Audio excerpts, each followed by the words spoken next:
Class 10, this is video number 6 of chapter 4 history. Chapter name is The Making of a Global World. इस video में हम topic पढ़ेंगे late 19th century colonialism. Trade flourished and market expanded in late 19th century, but this was not only a period of expanding trade and increased prosperity. हमने देखा late 19th century की अगर हम बात करें, ट्रेड की अगर हम बात करें या मार्केट्स की बात करें, वो बहुत ज़्यादा फ्लॉरिश्ड हो रहे थे, बहुत ज़्यादा एक्सपेंड हो रहे थे. लेकिन इस टाइम पीरियड को हम सिर्फ इतना नहीं कह सकते कि इस टाइम पीरियड में सिर्फ ट्रेड ही एक्सपैंड हो रहा था या लोगों की जो प्रॉस्पेरिटी वो इंक्रीज हो रही थी.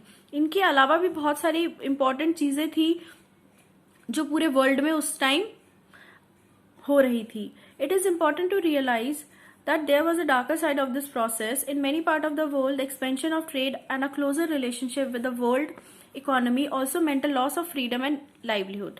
तो अगर एक तरफ हम देख रहे थे कि ट्रेड का एक्सपेंशन हो रहा था या लोगों के पास प्रॉस्पेरिटी बहुत ज़्यादा आ रही थी, तो उसकी एक डार्कर साइड भी थी.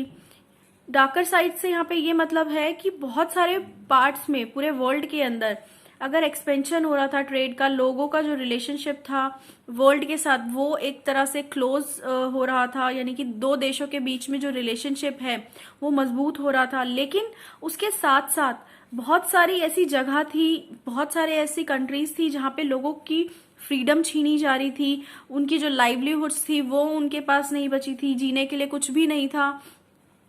Late 19th century European conquest produced many painful economic, social and ecological changes through which the colonized societies were brought into the world economy.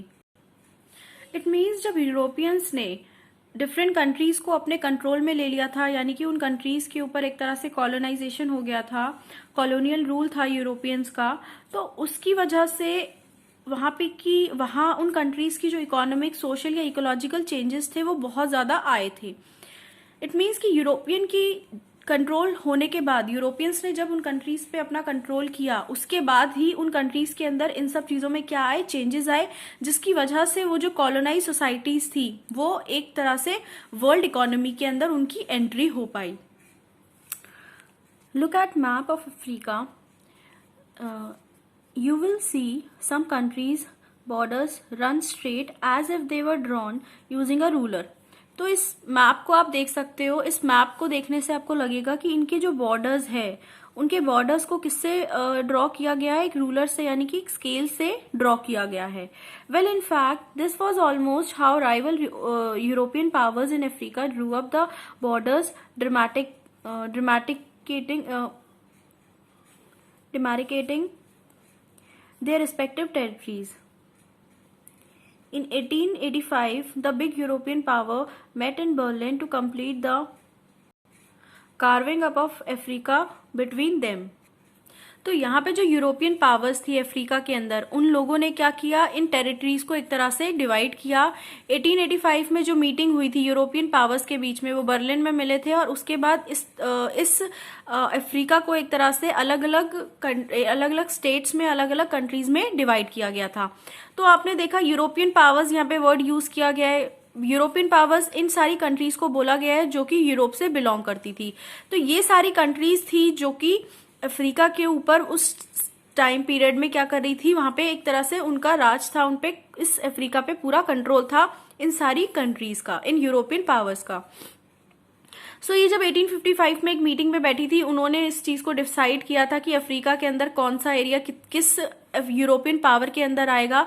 उसके बाद इस मैप को ड्रॉ किया गया जो ये आपके सामने है. ये मैप है कॉलोनियल अफ्रीका का जो 19th सेंचुरी के एंड में बनाया गया था. Britain and France made vast additions to their overseas territories in the late 19th century. Belgium and Germany became a new colonial power. The US also became a colonial power in the late 1890s by taking over some colonies earlier held by Spain.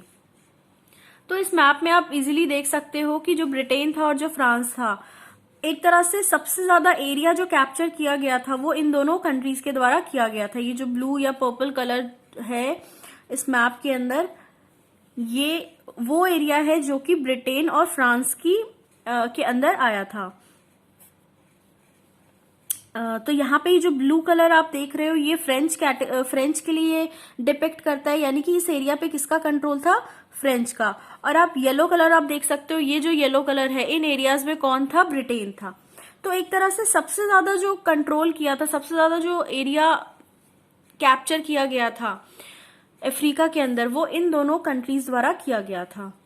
और Belgium और Germany की जो हम बात करें, वो नए एक तरह से नए कॉलोनियल पावर थे जिन्होंने कंट्रोल करना एक तरह से शुरू ही किया था दूसरी कंट्रीज पे।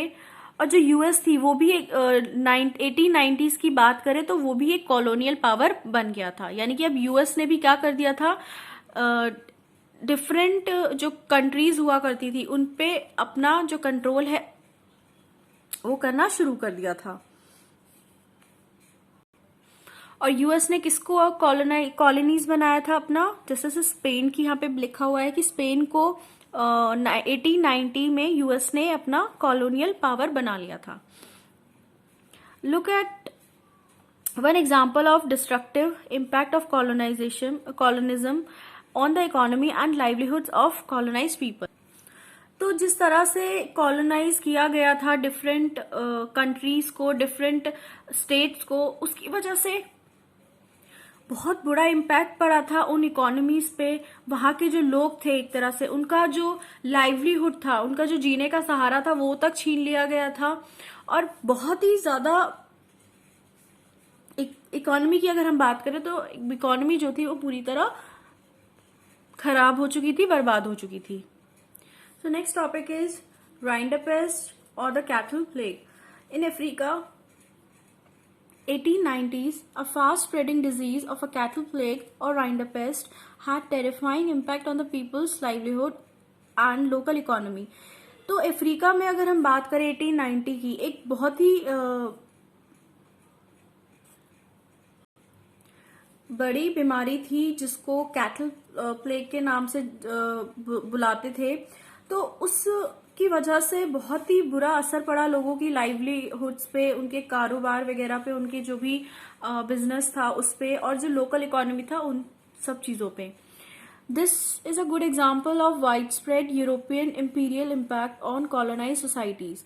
It shows how in this era of conquest, even a disease affecting cattle reshaped the lives and fortune of thousands of people and their relation with the rest of the world.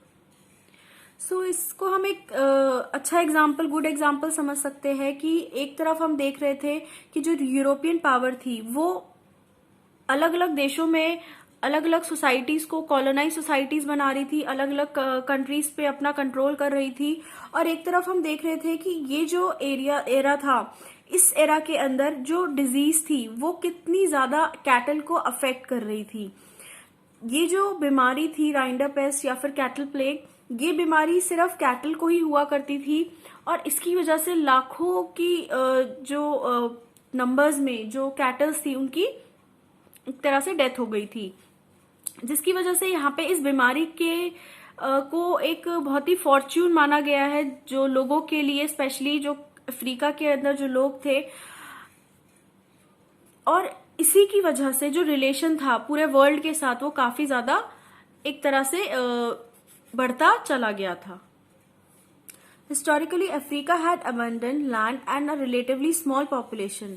अगर हम historically बात करें तो Africa के अंदर जो land थी वो तो बहुत ज्यादा थी, लेकिन जो पॉपुलेशन थी वो बहुत ही कम थी।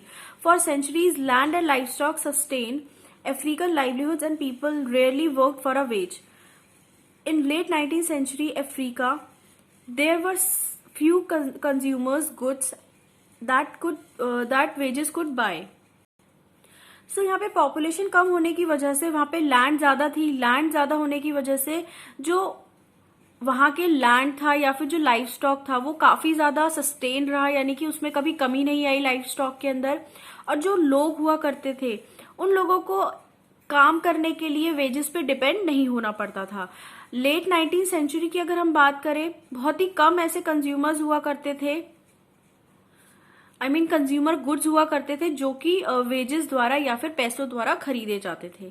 If you had been in an African possessing land and livestock and there was a plenty of both, you too would have seen a little reason to work for a wages. So यहाँ पे बोला गया है कि अगर आपके पास भी Africa के अंदर लैंड होती या फिर लाइफ स्टॉक होते, लाइफ स्टॉक होता है कि जो जानवर होते हैं जैसे गोट हो गया, कैटल हो गए, शीप्स हो गए, इनको लाइफ स्टॉक बोलते हैं। तो अगर किसी के पास अफ्रीका के अंदर बहुत सारी जमीन है या लाइफ स्टॉक है, और दोनों ही है या तो फिर तो उस पर्सन को एक तरह से काम करने के लिए कोई जरूरत नहीं पड़ती थी, क्योंकि वेजेस की जरूरत तभी पड़ती थी जब उस इंसान को कुछ खरीदना होता था। लेकिन उसके पास इतनी ज्यादा जमीन थी, इतने ज्यादा लाइफ स्टॉक था, तो उस पर्सन को काम करने की जरूरत ही नहीं पड़ती थी। सारा कुछ जो एक जीने के लिए इंसान को चाहिए वो जमीन से मिल जाता था और लाइफ स्टॉक से मिल जाया करता था। इसीलिए उन लोगों को काम करने की जरूरत महसूस कभी हुई नहीं। So we will continue this topic from here in our next video.